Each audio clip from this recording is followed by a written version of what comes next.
أعوذ بالله من الشيطان الرجيم. بسم الله الرحمن الرحيم. Bismillahirrahmanirrahim. Assalamualaikum warahmatullahi wabarakatuh. Alhamdulillahi rabbil alamin. Wabihi nasta'inu ala umuruddin waddin. Wassalatu wassalamu ala asrafil anbiya'i wal mursalin. Nabiyina Muhammadin wa ala alihi wa sahbihi ajma'in. Para hadirin, para jamaah sekalian, rahimani rahmakumullah. Alhamdulillah, kita kembali diberikan kemudahan oleh Allah Subhanahu wa taala dalam rangka kita membahas atau mengkaji sebuah kitab, yakni kitab Al-Mulakhash Al-Fiqhi karya Syekh Shalih Al-Fauzan. Semoga Allah Subhanahu wa taala menjaga beliau. Pembahasan kita masih seputar bab ahkamul adzani wal iqamah. Yani masih seputar pembahasan tentang hukum-hukum azan dan iqamah. Bismillahirrahmanirrahim. Yaqulul muallif hafizahullah ta'ala wa ra'ah. Wala yajuzu az-ziyadatu ala alfadhil adhan bi adhkarin ukhra la qablah wala ba'dah.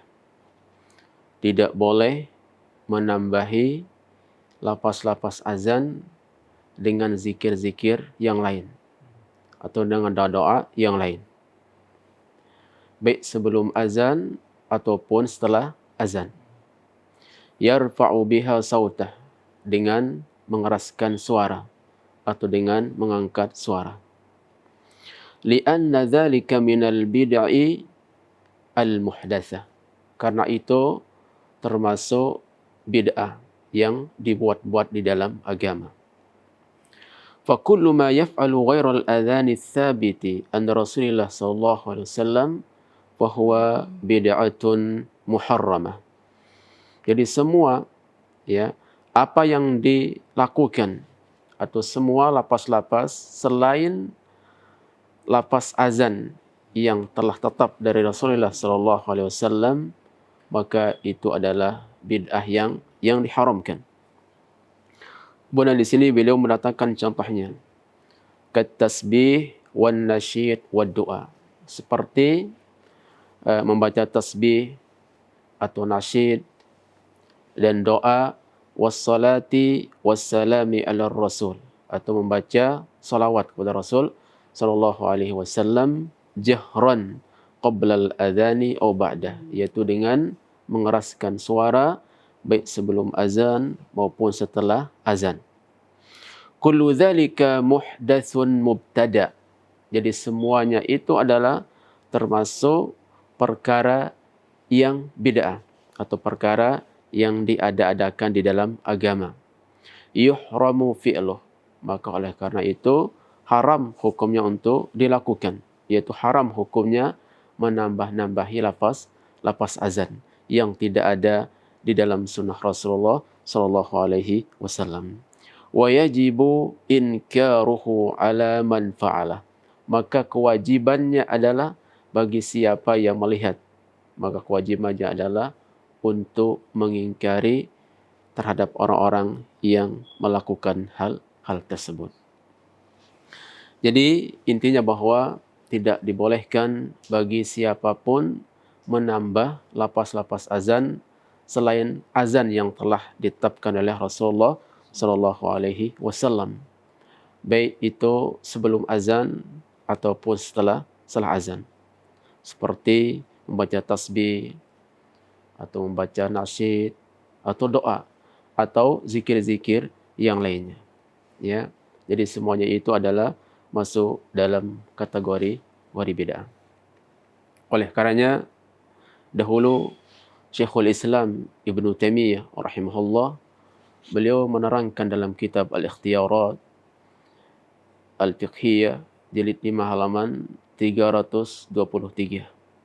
Beliau mengatakan, wa amma siwa at-ta'dzin, adapun selain dari lafaz azan min tasbihin wa tasyidin, berupa tasbih atau tasyid, yaitu lantunan-lantunan nasyid atau pujian-pujian, raf'is sauti bid-du'a, atau mengangkat suara, mengeraskan suara dengan doa, wa nahwi dzalika fil mi'adzin, atau yang lapas-lapas yang serupa yang mereka keraskan suaranya dengan pengeras suara atau dengan lewat menara masjid. Fahadha laysa bimasnunin indal a'immah.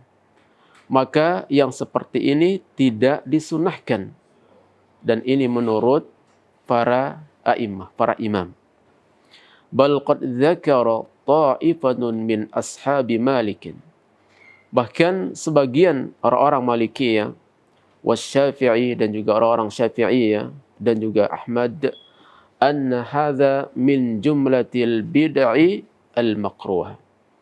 Jadi ini masuk dalam kategori bid'ah yang diharamkan atau yang dibenci.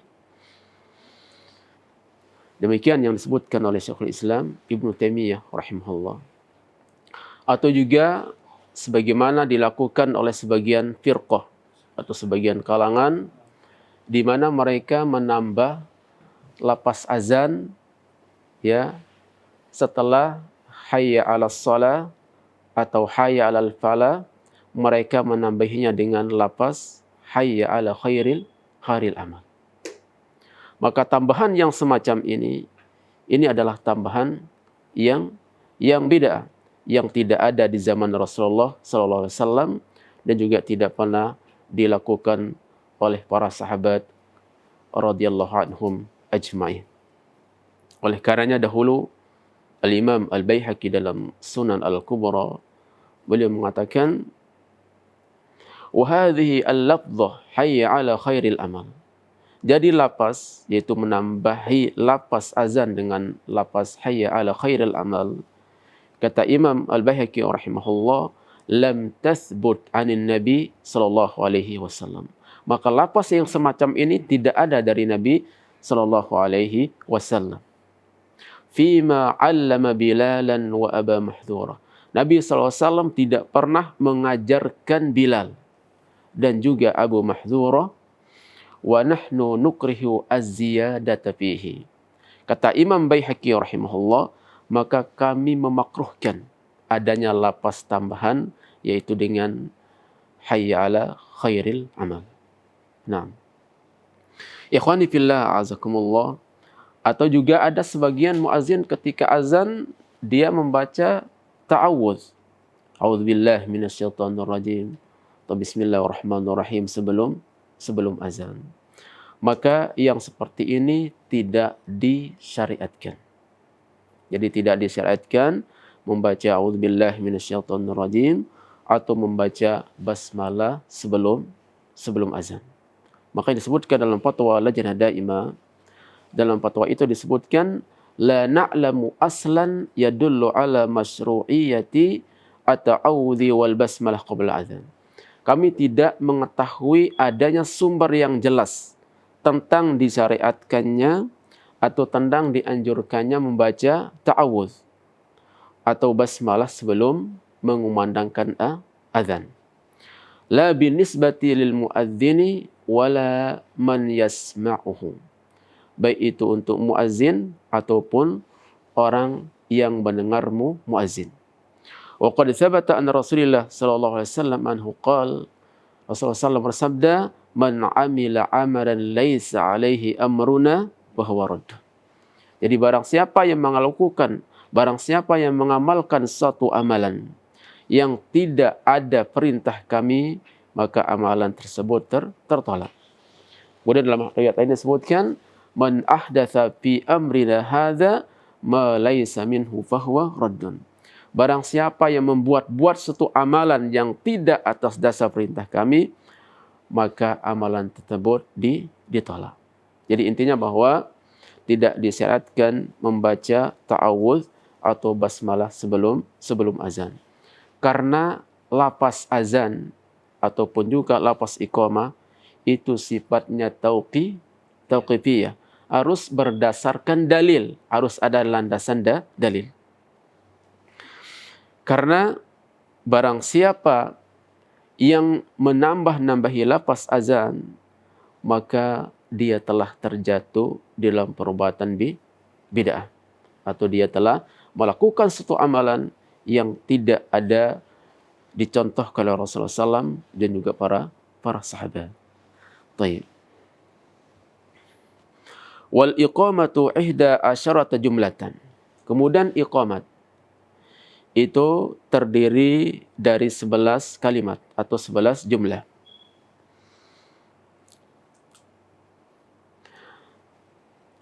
Yahduruha ay yusri'u fiha li'inha'i alimal hadirin. Kemudian ketika iqamat, maka kita membacanya dengan agak cepat. Fala da'iya litarassuli fiha, sehingga tidak dianjurkan membacanya dengan perlahan.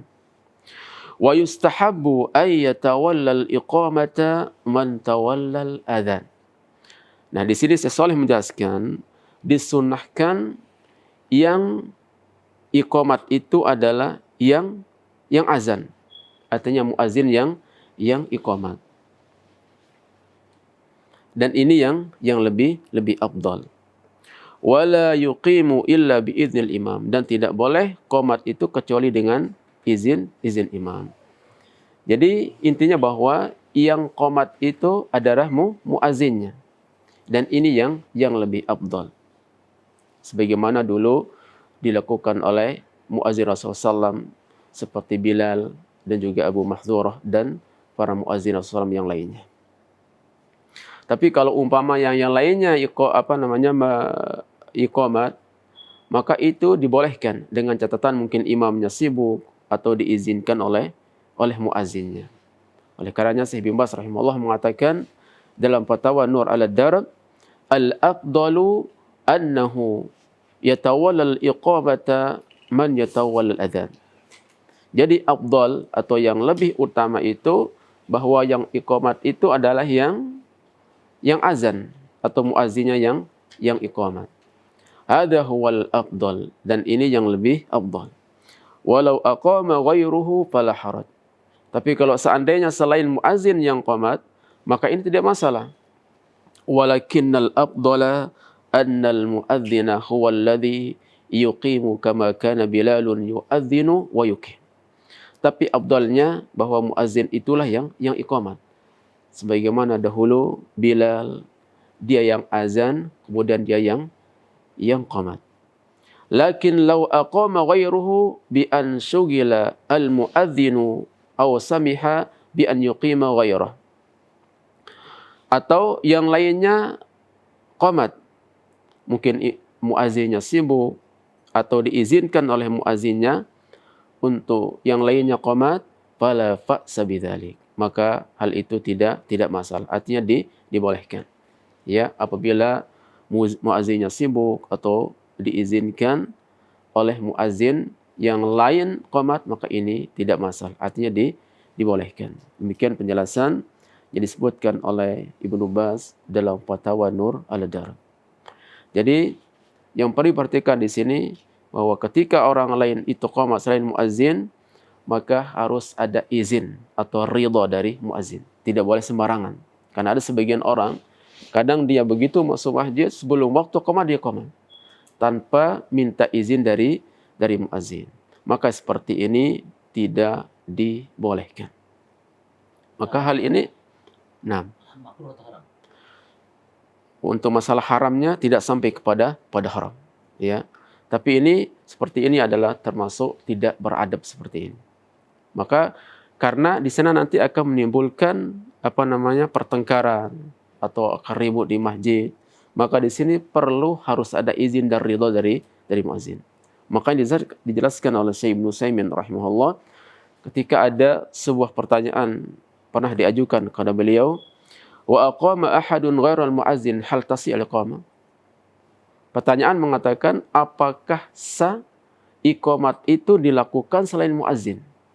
Fa ajaba rahimahullah, beliau menjawab, na'am tasihu. Iya, sah iqamatnya.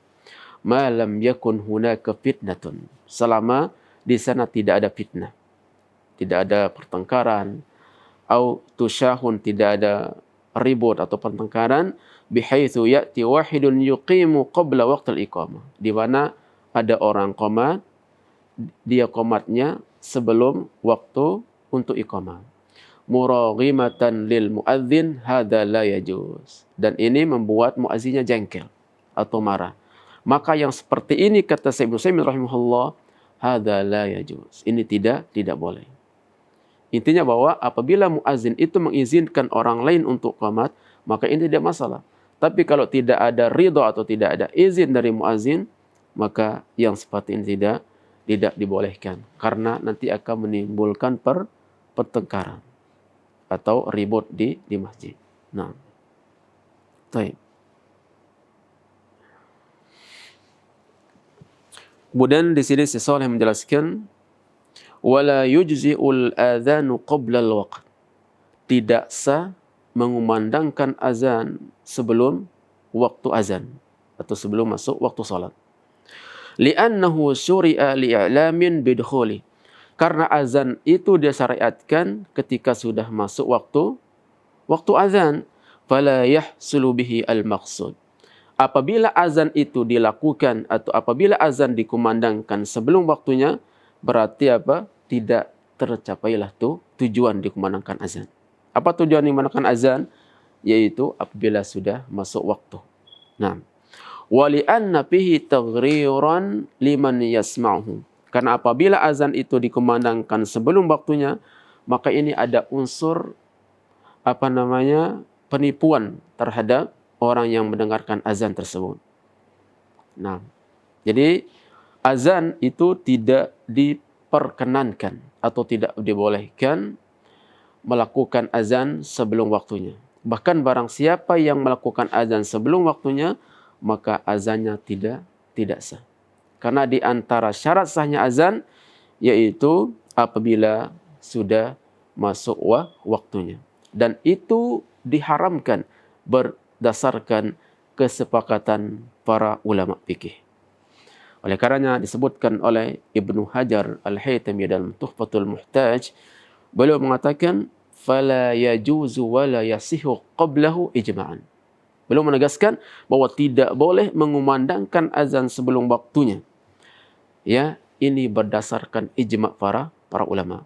Dalam masalah ini artinya tidak ada silang pendapat para ulama tentang tidak bolehnya dan tidak sahnya mengumandangkan azan sebelum waktunya. Illa adzanal fajri, kecuali azan fajar. Fayajuzu taqdimuhu qabla subuh, yaitu boleh mengumandangkan azan sebelum masuknya waktu subuh, atau sering kita dengar dengan azan pertama.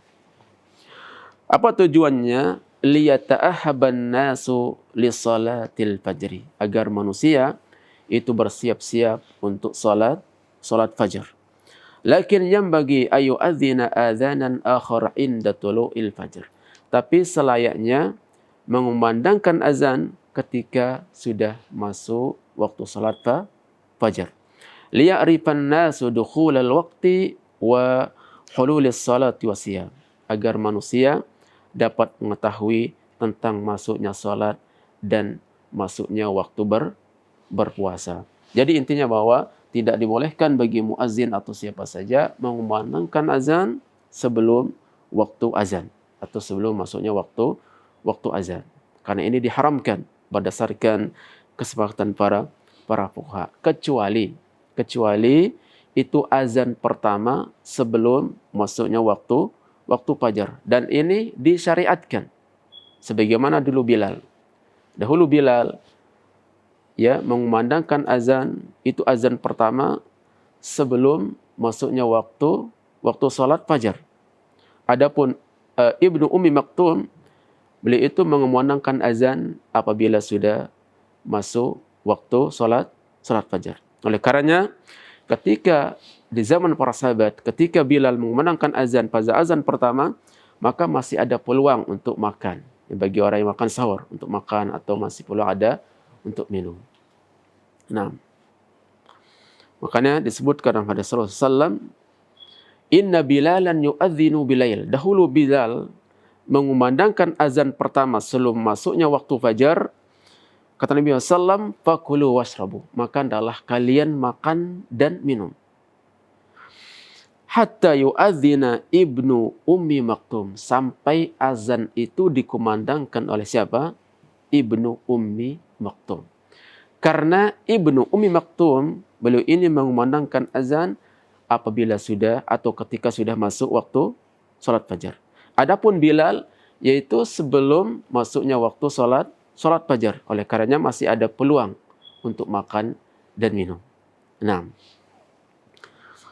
kemudian adapun selain waktu fajar, artinya zuhur, asar, maghrib, isya, maka tidak boleh mengumandangkan azan sebelum waktunya. Ini khusus untuk sholat fajar. Mungkin ada orang azan mungkin jam 11 atau setengah 11 sebelum zuhur, maka azannya tidak sah. Karena ini khusus untuk adzan sebelum waktu masuknya waktu sholat fajar. Nah, kemudian terkait tentang masalah waktu.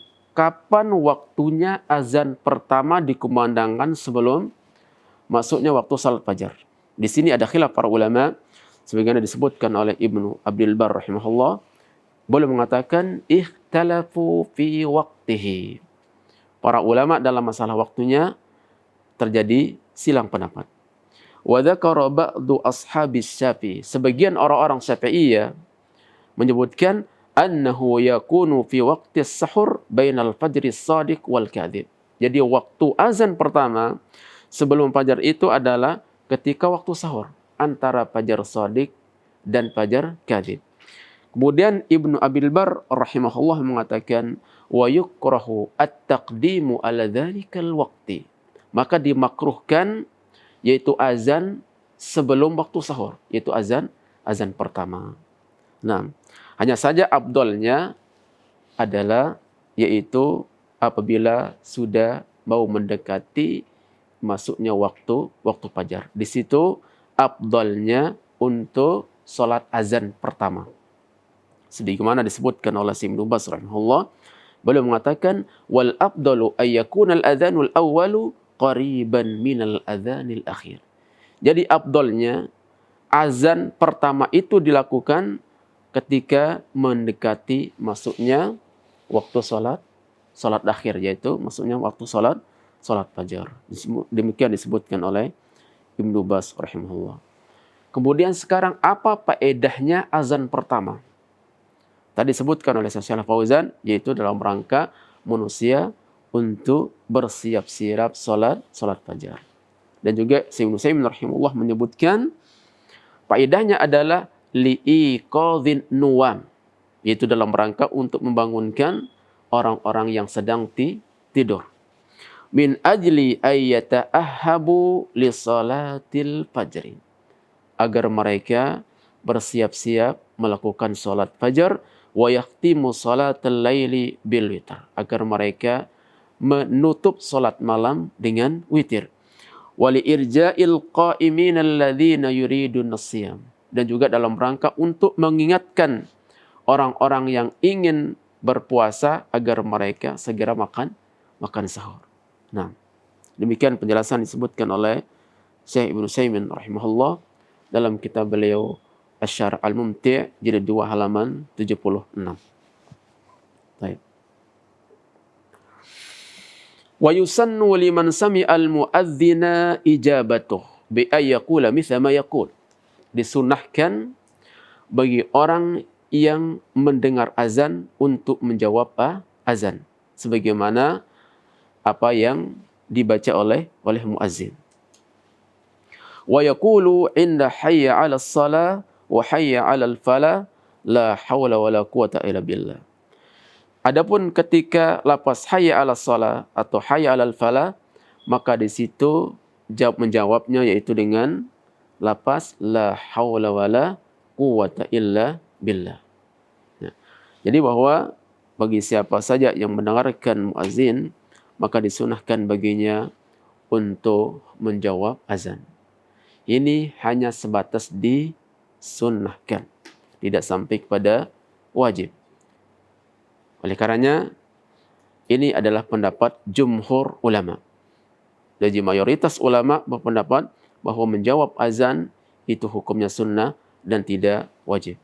Disebutkan oleh Imam An-Nawawi rahimahullah dalam Al-Majmu', beliau mengatakan madhhabuna anna al-mutaba'ata sunnatun laysat biwajibah. Jadi kata Imam An-Nawawi rahimahullah bahwa mazhab kami atau menurut kami orang-orang Syafi'iyah bahwa menjawab azan itu adalah sunnah dan tidak wajib. Wa bihi qala jumhurul ulama, dan ini adalah pendapatnya jumhur ulama atau mayoritas ulama. Kemudian di sini ada pertanyaan. Apakah muazzin juga dianjurkan menjawab azannya? Dahulu ada sebuah pertanyaan yang pernah diajukan kepada Syekh Muhammad Al-Mukhtar Asy-Syanqiti rahimahullah. Si penanya mengatakan, hal yuraddidu al-muadzinu al-fadha adzanihi fi nafsihi tahsilan lil fadl. Apakah muazzin juga dianjurkan dia menjawab azannya dalam rangka untuk mendapatkan keutamaan azan? Maka beliau rahimahullah menjawab, hadhil mas'alatu ikhtalafa fiha al-ulama rahimahumullah. Dalam masalah muazzin apakah menjawab azannya atau tidak, maka ini terjadi silang pendapat oleh para ulama. Fa ba'dul ulama yaqul, sebagian para ulama berpendapat yusra'u lil muazzin ay yuraddida wara'a adzani. Dianjurkan atau disyaratkan bagi muazzin untuk menjawab azannya. Kemudian sebagian para ulama yang lain berpendapat la yusra'u lil muazzin, tidak disyariatkan bagi muazzin. Wa huwa as-sahhu wa aqwa. Dan pendapat ini yang lebih sahih dan lebih kuat. Artinya pendapat yang mengatakan bahwa tidak disyariatkan bagi muazzin untuk menjawab azannya. Dan ini pendapat yang lebih kuat dan lebih sahih. Annal muadzina lahu fadlun khas. Karena muazzin, ya jadi tukang azan atau muazzin itu dia memiliki keutamaan tersendiri. Wa idza faragha minal adzan qala adwa al-masur. Dan apabila selesai dari azan, maka dia membaca doa yang maksur. Nah, dan pendapat ini yang dikuatkan atau dipilih oleh Syekh Utsaimin rahimahullah, artinya pendapat yang mengatakan bahwa muazzin itu tidak disyariatkan untuk menjawab azannya. Oleh karenanya beliau mengatakan sebagaimana ta'liq beliau terhadap kitab Al-Kafi, beliau mengatakan wal muadzinu la hajata ila ayyakula misla ma yaqul. Jadi muazzin itu tidak perlu dia menjawab azannya. Bahwa alladzi kabbara wa adzan, karena dia yang azan. Nah. Baik.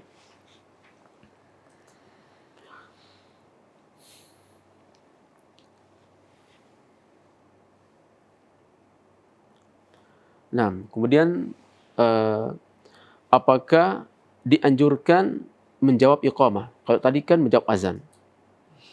Apakah ketika iqamah itu dianjurkan juga untuk menjawabnya? Maka dalam masalah ini pendapat yang kuat Allah alim bisawab, maka tidak dianjurkan untuk menjawab iqamah. Tidak dianjurkan menjawab iqamah, sebagaimana ini adalah pendapat yang dikuatkan oleh sebagian orang-orang Ahnaf. Jadi orang-orang Ahnaf, tapi sebagian di antara mereka ya, sebagian orang-orang Ahnaf, mereka menguatkan bahwa tidak dianjurkan untuk menjawab iqamah. Dan pendapat ini yang dipilih oleh Syekh Ibnu Utsaimin rahimahullah, sebagaimana beliau jelaskan dalam kitab beliau Majmu' Fatawa dan juga dalam kitab Asy-Syarh Mumti', beliau mengatakan al-mutaba'atu fil iqamati fi haditsun akhrajahu Abu Dawud. Untuk menjawab iqamat di sana memang ada hadisnya diriwayatkan oleh Imam Abu Dawud, walakinnahu dhaifun la taqumu bihi al-hujjah. Tapi hadis itu derajatnya adalah lemah sehingga tidak bisa dijadikan sebagai hujjah. Kemudian beliau mengatakan warrajihu annahu la yutaba. Sehingga pendapat yang kuat, yang lebih tepat adalah bahwa iqamat itu tidak disyariatkan untuk dijawab. Nah, jadi hadisnya adalah tidak sah, tidak sahih. Hadis yang mengatakan bahwa ada anjuran untuk menjawab iqamat. Bahkan Syekh Abu Bakar Abu Zaid rahimahullah mengatakan la yu'rafu haditsun sahihun fi anna man sami'al muadzina yuqimus salata yujibuh. Ya.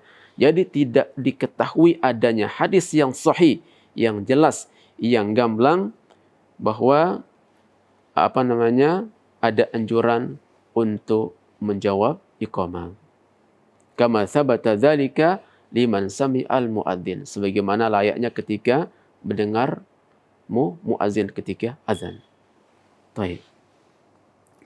Kemudian di sini beliau sebutkan di antara sunnahnya yaitu membaca doa setelah azan. Adapun doanya adalah Allahumma rabb hadhihi ad-da'wati tammah was-salatil qa'imah ati Muhammadanil wasilata wal fadilah wa ba'athahul maqama mahmudan alladhi wa'attah. Ini adalah doa yang dibaca setelah setelah azan, ataupun doa yang dibaca bagi orang yang mendengar azan. Nah, karena barang siapa yang membaca doa ini, Nabi SAW menjanjikan dalam hadisnya, maka nanti dia akan mendapatkan syafaat pada hari kiamat. Nabi SAW bersabda, ya, jadi barang siapa yang membaca doa yang kita sebutkan tadi, kata Nabi SAW, halat lahu syafaati yaumal qiyamah. Maka dia berhak mendapatkan syafaatku nanti pada hari kiamat. Sebagaimana hadis yang disebutkan oleh Imam dan diriwayatkan oleh Imam Al-Bukhari rahimahullah. Kemudian di sini yang perlu diperhatikan, sering kita dengar ada tambahan yaitu innaka la tukhliful mi'ad. Ya. Jadi tambahan innaka la tukhliful mi'ad adalah ada sebuah hadis yang diriwayatkan oleh Imam Al-Baihaqi. Namun hadisnya jumhur ulama mengatakan hadisnya adalah lemah. Karena Al-Imam Al-Baihaqi meriwayatkan dari Muhammad bin Auf dari Ali bin Iyas, dan jumhur ulama menilai bahwa tambahan innaka la tukhliful mi'ad adalah hadisnya lemah. Sekalipun di sana ada sebagian ahlul ilmi menghasankan hadis ini, seperti Ibnu Baz rahimahullah. Oleh karenanya, maka bisa kita simpulkan bahwa barang siapa yang memandang hadis adanya tambahan doa innaka la tukhliful mi'ad, dia memandang hadisnya hasan, maka silahkan dia baca. Tapi bagi yang memandang atau menilai bahwa hadisnya lemah, maka dia tidak membacanya. Jadi masalah ini ada kelonggaran. Allahu a'lam bishawab. Nah, kemudian sekarang bagaimana hukumnya mengangkat doa ketika membaca doa ini? Allahumma rabb hadhihi ad-da'wah dan sampai akhir doa. Bagaimana hukumnya mengangkat doa ketika membaca doa ini? Ya, bagaimana hukumnya mengangkat tangan bagi muazin ataupun bagi orang yang mendengar muazin? Maka di sini disebutkan oleh Syekh Ibnu Utsaimin rahimahullah dalam Samarat At-Tadwin. Jadi dalam kitab Samarat At-Tadwin itu halaman 27, Syekh Ibnu Utsaimin rahimahullah ketika beliau ditanya bagaimana hukumnya mengangkat kedua tangan ketika berdoa selepas azan. Beliau menjawab, ya juz, hal itu dibolehkan. Li'annal asla fid du'a raf'ul yadain. Karena asalnya di dalam berdoa atau ketika berdoa yaitu mengangkat kedua tangan. Illa ma 'alimna anna sunnata fi tarki kal 'adiyah allati fi athna'i shalah. Kecuali apa yang kita kenal dalam sunnah, jadi situ ada beberapa kondisi kita tidak dibolehkan atau dianjurkan untuk mengangkat tangan. Seperti berdoa mengangkat tangan ketika sedang sholat, atau berdoa ya ketika khutbah Jumat yang mengangkat tangan, maka ini tidak dibolehkan. Ya, kecuali ketika berdoa minta hujan. Itu dibolehkan. Ketika berdoa, atau khotib ketika berdoa, itu dibolehkan untuk mengangkat tangan. Itu ketika istisqa. Adapun selain itu tidak dibolehkan. Baik. Nah, kemudian bagaimana sekarang hukumnya membaca doa? Doa ini setelah iqamat. Itu doa Allahumma rabb hadhihi da'wati tammah wassalatil qa'imah sampai akhir doa. Apakah ini juga dianjurkan ketika qomat? Maka dalam masalah ini juga terjadi perbedaan para ulama seperti Syekh Shalih Al-Fauzan, beliau menganjurkan untuk membaca doa ini. Dan ini juga disebutkan dalam fatwa Al-Lajnah Daimah, bahwa di sana dalam fatwa itu disebutkan maka boleh hukumnya membaca doa ketika setelah mendengar iqamah, Allahumma rabb hadhihi da'wati tammah. Namun di sana ada juga pandangan lain disebutkan oleh Syekh Muhammad bin Shalih Al-Utsaimin rahimahullah. Beliau mengatakan bahwa pendapat yang lebih tepat tidak dianjurkan. Tidak dianjurkan, kata beliau, pendapat yang paling tepat dalam masalah ini tidak dianjurkan membaca doa Allahumma rabb hadhihi da'wati tammah sampai akhir doa ketika selesai mendengar iqamah. Jadi intinya bahwa ini adalah terjadi silang pendapat para ulama, ada yang menganjurkan dan ada yang tidak menganjurkan. Tapi dalam fatwa Lajnah Daimah seperti yang disebutkan tadi, dalam fatwa itu disebutkan boleh hukumnya membaca doa ini setelah mendengar iqamah. Nah.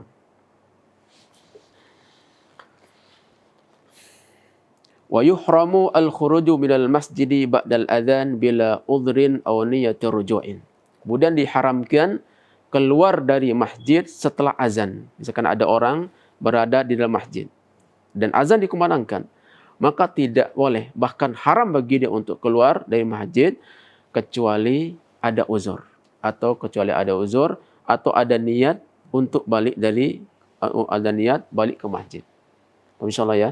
Nah, li'alla wa idza syara'a al-mu'adzinu fil adzan wal insanu jalis. Ya. Ketika muazzin sedang mengumandangkan azan dan seorang ketika duduk di masjid, fala yanbaghi lahu ayyakum. Kemudian tidak boleh untuk berdiri. Ya, ketika muazzin mengumandangkan azan dan orang sedang duduk, maka dalam kondisi seperti itu tidak boleh untuk duduk. Untuk berdiri. Li'alla yatashabbaha bisyaitan. Agar dia tidak menyerupai syaitan. Jadi intinya bahwa apabila azan dikumandangkan di masjid dan seorang itu berada di dalam masjid, maka tidak dibolehkan untuk keluar dari masjid kalau memang ada uzur. Kalau ada uzur, maka boleh untuk keluar dari masjid tersebut. Atau ada niat untuk balik ke masjid. Mungkin ada wudhu dan semisalnya, maka ini dibolehkan. Dahulu ada sebuah hadis disebutkan dari hadis Abu Sya'tha qala. Jadi Abu Sya'tha pernah menceritakan, beliau mengatakan kunna qu'udan fil masjidi ma'a Abi Hurairah. Kata Abu Sya'tha, dahulu kami pernah duduk-duduk di masjid bersama Abu Hurairah radhiyallahu anhu. Fa'adzana al-mu'adzinu. Kemudian dikumandangkanlah azan. Faqama rajulun minal masjidi yamsi. Kemudian seorang yang ada di dalam masjid itu, dia berjalan mondar-mandir di dalam masjid. Fa'atba'ahu Abu Hurairah basarahu hatta kharaj min masjid. Kemudian orang itu tetap diimtit sama Abu Hurairah, dilihat sama Abu Hurairah sampai orang tersebut keluar dari masjid. Faqala Abu Hurairah. Kemudian Abu Hurairah mengatakan, amma hadza faqad asa Abul Qasim sallallahu alaihi wasallam. Maka orang itu dia telah berbuat maksiat kepada Abul Qasim, yaitu Rasulullah sallallahu alaihi wasallam. Maka ini sebagai dalil tentang haramnya keluar dari masjid apabila dia mendengar azan dan dia posisinya sedang berada di masjid, kecuali kalau ada uzur. Maka atas dasar ini Al-Imam Bukhari rahimahullah ketika beliau mentaklik hadis ini, beliau mengatakan wa ala hadza. Maka atas dasar ini al-amalu inda ahlil ilmi min ashabi Nabi sallallahu. Maka atas dasar ini para sahabat Nabi sallallahu dan juga orang-orang setelah mereka mengatakan dan berpendapat alla yakhruja ahadu minal masjidi badal azan. Maka tidak diperkenankan keluar dari masjid setelah azan illa min udhrin. Kecuali kalau memang ada uzur, ayyakuna ala ghairi wudu. Misalkan seorang itu dia kondisinya belum wudu, maka dia boleh keluar dari masjid. Au amrin la budda minhu, atau karena ada urusan yang penting, maka itu boleh dia keluar dari masjid. Tapi kalau tidak ada uzur, maka tidak dibolehkan. Oleh karenanya dalam masalah diharamkan keluar dari masjid ketika mendengarkan azan, maka ini ada perinciannya. Ada perinciannya. Kalau memang ada uzur, maka boleh dia keluar. Tapi kalau tidak ada uzur, maka tidak diperkenankan bagi dia untuk keluar. Dan ini hukumnya haram. Sebagaimana dijelaskan oleh Syekh Muhammad bin Ibrahim rahimahullah dalam fatwanya, beliau mengatakan tahrimul khuruji minal masjidi fihi tafsil. Jadi haramnya keluar dari masjid ini ada perincian. In kana bila da'in wala ghardin sahihin harim. Kalau dia keluar tanpa ada keperluan, tanpa ada tujuan yang benar, maka diharamkan keluar dari masjid. Amma idza kana yuridu as-salata fi masjidin akhar aw lahu udhrun aw nawiyan ar-ruju'a wal waqtu muttasi'un fala yuhram. Tapi kalau memang dia ada uzur atau dia keluar dari masjid dan nanti dia salat di masjid yang lain, atau dia ada uzur atau ada niat dia balik lagi ke masjid dan waktu antara azan dan iqamat masih luas, masih ada peluang, maka itu tidak diharamkan. Insyaallah ya. Nah. Jadi intinya bahwa apabila ada orang setelah dia mendengar azan dan dia keluar dari masjid dan tanpa ada uzur, maka itu yang diharamkan. Tapi kalau memang ada uzur, maka itu tidak diharamkan, artinya dibolehkan. Kalau memang ada uzur. Nah. Wa yanbaghi lil muslimi idza sami'a al-adzan ay yatawajjaha ila al-masjidi wa yatruka sa'iral a'mal ad-dunyawiyyah.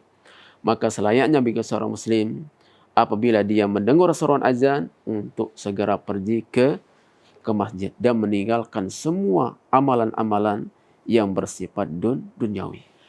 Kenapa Syekh Shalih Fauzan di sini menegaskan di akhir pembahasan azan dan iqamah? Karena ada sebagian orang ketika dia mendengar azan atau seruan azan, baik di rumah atau sedang duduk-duduk di rumah atau ketika kerja, maka dia tidak peduli dengan seruan azan. Bahkan dia kadang tidak sholat berjamaah di masjid. Maka di sini beliau di akhir pembahasan hukum azan dan iqamah, beliau menegaskan maka tidak selayaknya bagi seorang muslim apabila mendengar seruan azan untuk menunda-nunda pergi ke masjid. Maka semestinya adalah dia seberga pergi menuju masjid dalam rangka untuk menunaikan salat fardu secara berjamaah. Nah, ikhwan fillah jazakumullah, mungkin ini sedikit yang bisa saya sampaikan, mudah-mudahan bisa dipahami. Allah alim bisawab. Wassalamualaikum Muhammad wa ala alihi washabihi ajma'in. Assalamualaikum warahmatullahi wabarakatuh. Nah, mungkin ada pertanyaan seputar pembahasan. Nah.